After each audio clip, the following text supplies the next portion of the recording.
नमाज का, रोज़े का, ज़कात का, इबादत का नाम नहीं, जिस्म पर शरीयत नज़र नहीं आती और नारा लगाया जाता है जी हम साहिबान तरीक़त हैं, हम साहिबान तसव्वुफ़ हैं, हम वली हैं, हम कामिल हैं, हम रब के बरगुज़ीदा बंदे हैं, हमें खालिक के कैनात का कुर्ब हासिल है, ये दावा किया जाता है। हालांकि जो तरीक़त है वो शरीयत के ही ताबे है और शरीयत का जो रास्ता है वो इस कदर आसान और सहल है कि उस पर हर इंसान अमल कर सकता है। शरीयत का रास्ता इंतहाई आसान रास्ता है। अब इस्लाम ने हर इंसान की हैसियत के मुताबिक उस पर अहकामात नाज़िल फरमाए।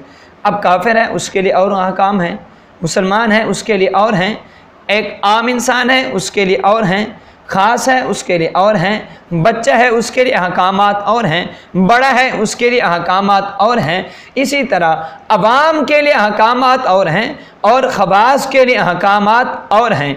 अवाम के लिए जो रास्ता है, अवाम के लिए जो तरीक़ा है वो इस कदर आसान और सहल है कि उसके ऊपर हर इंसान अमल कर सकता है। हर इंसान उस पर आसानी से बग़ैर किसी मुश्किल में मुब्तला हुए वो उस पर अमल कर सकता है, उस पर चल सकता है। और जो तरीक़त का रास्ता है वो मुश्किल रास्ता है। जो तरीक़त है ये शरीयत के ताबे है। जो शरीयत पर अमल नहीं कर सकता वो तरीक़त पर अमल कर ही नहीं सकता। जो साहिब शरीयत नहीं वो साहिब तरीक़त ही नहीं हो ही नहीं सकता। अब यूँ समझ लें कि शरीयत पहली सीढ़ी है, सीढ़ी का पहला कदम है और तरीक़त उसका अगला, तीसरा, चौथा या पाँचवा कह लें या आखिरी कदम भी उसे तसव्वुर कर सकते हैं। अगरचे तरीक़त से आगे भी मकामात हैं लेकिन यह अगला मकाम है। जो शरीयत पर जो पहली सीढ़ी को छोड़ कर कहे जी मैंने आगे जाना है, चौथी पाँचवीं सीढ़ी पर कदम रखना है, तो वहाँ पर कैसे पहुँच सकता है।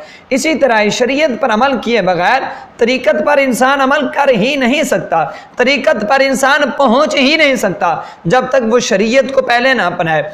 और शरीयत है क्या?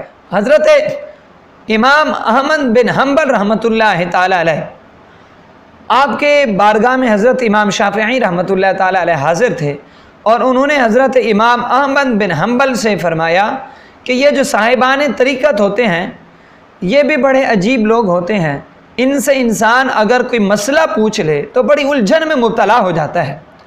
हज़रत इमाम अहमद बिन हम्बल रहमतुल्लाह ताला अलैह ने फ़रमाया कि हम तो फ़िक़ह के इमाम हैं, लोगों के रहबर और रहनुमा हैं, हम लोगों के हादी और रहबर हैं, हम कैसे उलझन में मुब्तला हो सकते हैं, हमें कैसे उलझन हो सकती है, हम में हमारे साथ तो वो मामला नहीं हो सकता। अब इतने में ही हज़रत हबीब अजमी रहमतुल्लाह ताला अलैह सामने से तशरीफ़ फरमा हुए।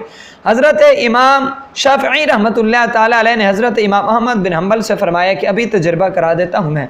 अब हज़रत हबीब अजमी जैसे ही पहुँचे, हज़रत इमाम शाफ़िई रहमतुल्लाह ताला अलैह ने हज़रत हबीब अजमी रहमतुल्लाह ताला अलैह से फ़रमाया कि बुज़ुर्गों एक मसला है, एक उलझन है, वो ज़रा हल कीजिए।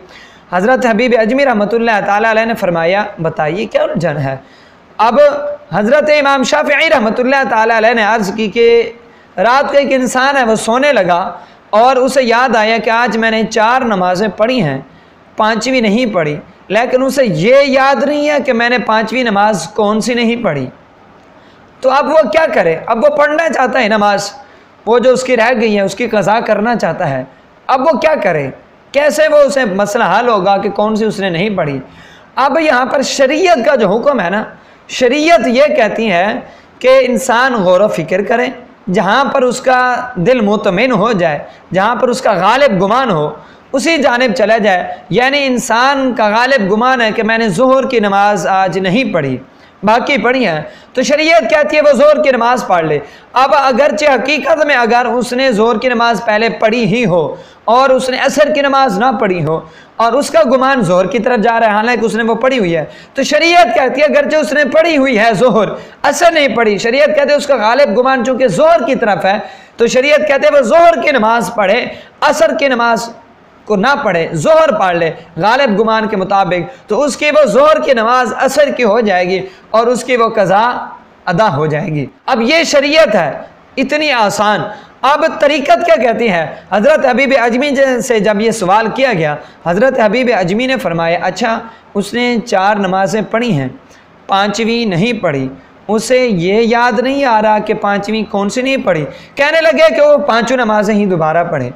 हज़रत इमाम शाफी रहमतुल्लाह ताला अलैह ने अर्ज़ की कि हुज़ूर उसने 4 नमाजें पढ़ी हुई हैं, एक नहीं पढ़ी उसने। कहने लगे हज़रत हबीब अजमी कि उसने 4 नमाजें क्या खाक पढ़ी हैं जिसे पता ही नहीं मैंने कौन सी पढ़ी हैं। कहने लगे नहीं, 5 दोबारा से पढ़े। अब यह है तरीक़त का रास्ता। अब जिस इंसान ने मुश्किल से 4 पढ़ी हैं, अब उसका दिल मुतम इस तरफ आया, खालिक की कायनात ने उसे तौफीक दी कि वो कज़ा को अदा करे, उसे पढ़े। अब जो इस तरफ आने लगा उसे कहा जाए कि हाँ जी तू 5 दोबारा से पढ़, वो पढ़ेगा। ये शरीयत उसके लिए आसान है कि वो तहरीक करे, जो जहां गालिब गुमान है वो पढ़ ले। तरीक़त कहती है नहीं नहीं, 5 दोबारा पढ़े। अब जिसे हम अपना रहबर और रहनुमा बना रहे होते हैं, जिसे हम अपना रहबर और रहनुमा हादी मुंतखब कर रहे होते हैं, तो हमें उस पर देखना चाहिए कि जो इंसान शरीयत पर नहीं चल रहा, जो शरीयत पर अमल नहीं कर रहा, वो तरीक़त पर कैसे अमल कर सकता है, वो तरीक़त के रास्ते पे कैसे हो सकता है। जो अपने चेहरे पर दाढ़ी नहीं रख सकता, जो 5 वक़्त की नमाज नहीं अदा कर सकता, जो रोज़ा नहीं रख सकता, वो हज्जत की नमाज कैसे अदा करेगा। वो जुल्फ़े ज़ुर की सुन्नत, बाकी लिबास सुन्नत के मुताबिक वो कैसे अदा करेगा, वो फ़रज़ को कैसे अदा करेगा। जो शरीयत पर अमल नहीं कर रहा, वो तरीक़त पर कैसे जा सकता है।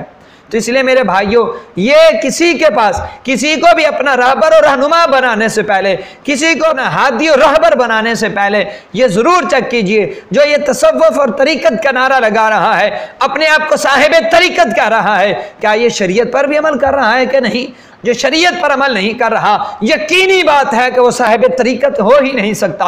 साहिब तरीक़त वो है जिसका उठना बैठना, सोचना, गुफ्तगू करना शरीयत के मुताबिक हो, जिसका शरीयत के मुताबिक हो, तो फिर जान लो ये साहिब तरीक़त भी हो सकता है। अगर वो इसका दावा कर रहा है कि मैं साहिब तरीक़त हूँ और तुम्हें लगता है कि ये साहिब तरीक़त है, लेकिन शर्त यही है कि वो साहिब शरीयत भी हो, शरीयत पर अमल करने वाला भी हो। अगर वो शरीयत पर अमल कर रहा है तो फिर उसके पास बैठें, उसे आपको, वो आपकी रहबरी भी करेगा, रहनुमाई भी करेगा, वो आपका हादी बन सकता है। लेकिन जो शरीयत पर अमल नहीं कर रहा, वो कभी भी साहिब तरीक़त नहीं हो सकता, वो आपका हादी और रहबर नहीं हो सकता। वो आपको खालिक के कायनात की बारगाह में लेकर जाने के बजाय वो आपको शैतान के पास लेकर जाएगा। वो आपको खालिक की कायनात का कुर्ब अता करने के बजाय वो तुम्हें शैतान का पैरोकार बना देगा। वो खालिक के कायनात की बारगाह में लेकर जाने के बजाय वो तुम्हें नफसानी ख्वाहिशात का ताबे कर देगा। इसलिए चेक कीजिए, किसी भी के पास, किसी को भी अपना रहबर रहनुमा बनाने से पहले चेक कीजिए क्या ये साहिब शरीयत है। साहिब शरीयत से मुराद यह है कि वो शरीयत पर अमल करने वाला भी है। अगर वो शरीयत पर अमल करने वाला नहीं तो वो साहिब तरीक़त नहीं है, वो तरीक़त के रास्ते पे नहीं है। ऐसे लोगों से फिर बचें।